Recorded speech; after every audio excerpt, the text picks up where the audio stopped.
The African Union has endorsed Somalia's plea to delay the withdrawal of troops combating Islamist militants and has called for a new international force to succeed the AU peacekeeping mission.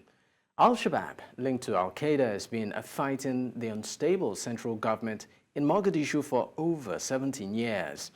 The United Nations resolutions require the African Union peacekeeping mission, ATMIS, to reduce its forces to zero by December 31st, transferring security to the Somali army and police.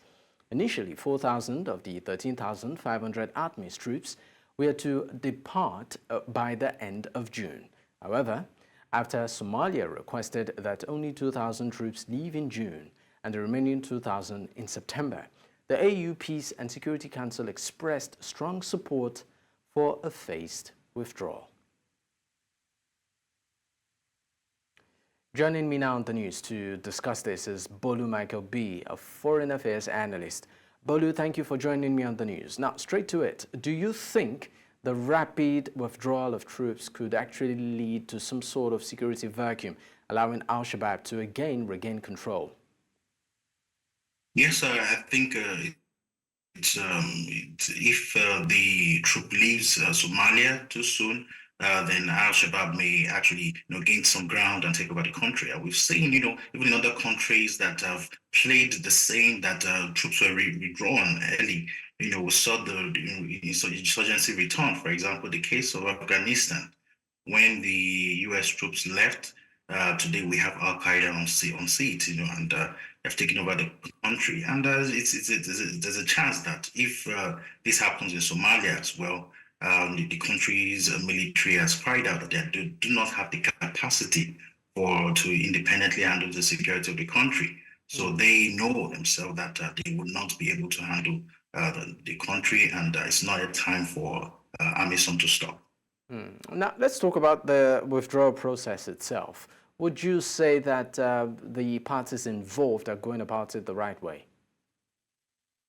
Well, so far so good. I think the government have done the right thing by crying out early enough and for reconsideration of the withdrawal of the troops. So I think so far so good. The process is being done in the right way, and it's now left for the African Union to decide if they're going to listen to them. And I think from all indication that the troops might stay longer in Somalia, or they might employ a phased, withdrawal of troops from Somalia. Now, let's also talk about the fact that if at all, slowing down the withdrawal could help, in a way, maintain stability, particularly in Somalia, and also prevent some sort of resurgence, of violence. Do you think that could also happen? Well, so far, we've had the level of stability in Somalia. Define it's not perfect. If not, the troops would not still be in Somalia, But if it's better for us to have a level of stability right now than a total chaos whereby Al-Shabaab is taking over the entire country. That doesn't speak well, and it threatens neighboring countries within Somalia. And we know that the Horn of Africa is quite volatile. And the Al-Shabaab troop and extremists have a strong footing in these places, and we should be thinking of actually increasing the forces there as against thinking of withdrawal. So from what the discussion has been so far, I think the troops might actually stay longer.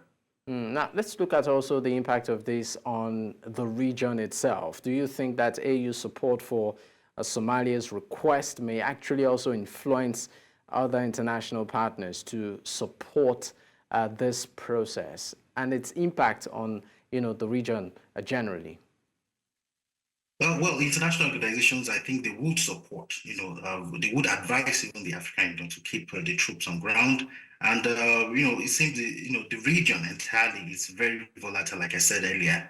And, what we want to see is stability in these areas. And it's possible for crisis to go from one region to another. For example, the Arab Spring almost came down to Western Africa, and then they saw the coup in Western Africa moving towards Central Africa.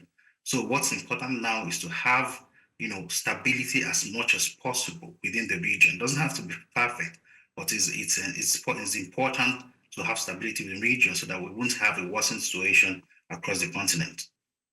Bolu Michael-Biyi, once again, thank you for joining me on the news and great seeing you again. Pleasure. Thank you very much. All right.